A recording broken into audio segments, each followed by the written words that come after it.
Nehemiah 3.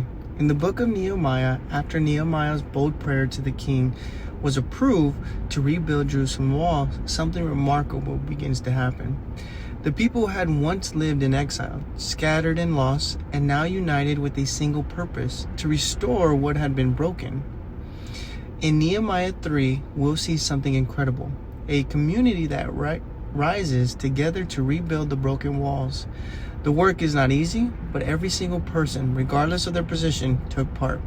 It wasn't just the leaders or the priests who worked. It was everyone, families, craftsmen, and even merchants, all gathered, working together in unity. Next to him, the goldsmith worked. Next to them, the merchants worked. The text tells us that it wasn't just about the title, or it wasn't about the skill level. It was about the people understood that restoration of God's house was a shared responsibility.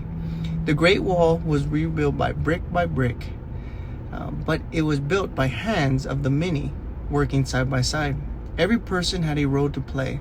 Some worked on sections close to their homes, others worked on parts that had been forgotten for years, but it didn't matter. They worked. The work was important. They were rebuilding something much more than just walls. They were rebuilding their identity as God's people, a people set apart. Nehemiah didn't just do the work alone. He didn't just stand back and give orders. He worked with the people as a leader and the presence in the midst of labor.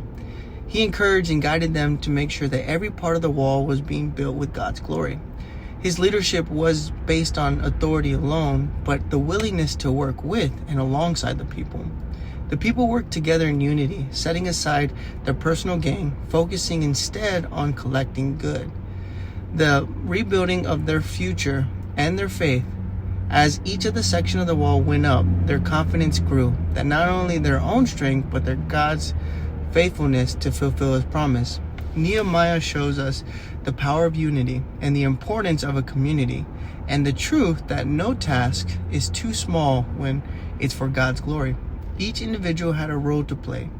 Each effort was part of their greater purpose. The walls didn't just get rebuilt because one person did it all. They were rebuilt because the community worked together. So today, in Nehemiah 3, challenges us to think about ways to contribute to the work of God's kingdom, just as the people of Jerusalem worked together to rebuild the walls.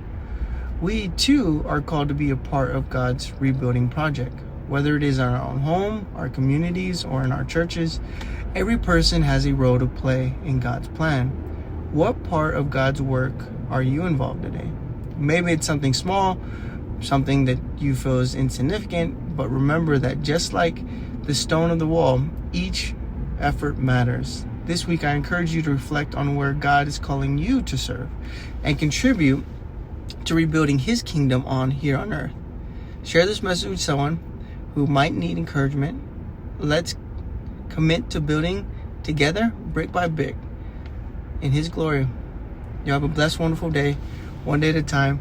If you comment, this helps the channel grow, just like everyone else. Say anything. I just love to see people engage and people are watching and listening. You have a blessed day.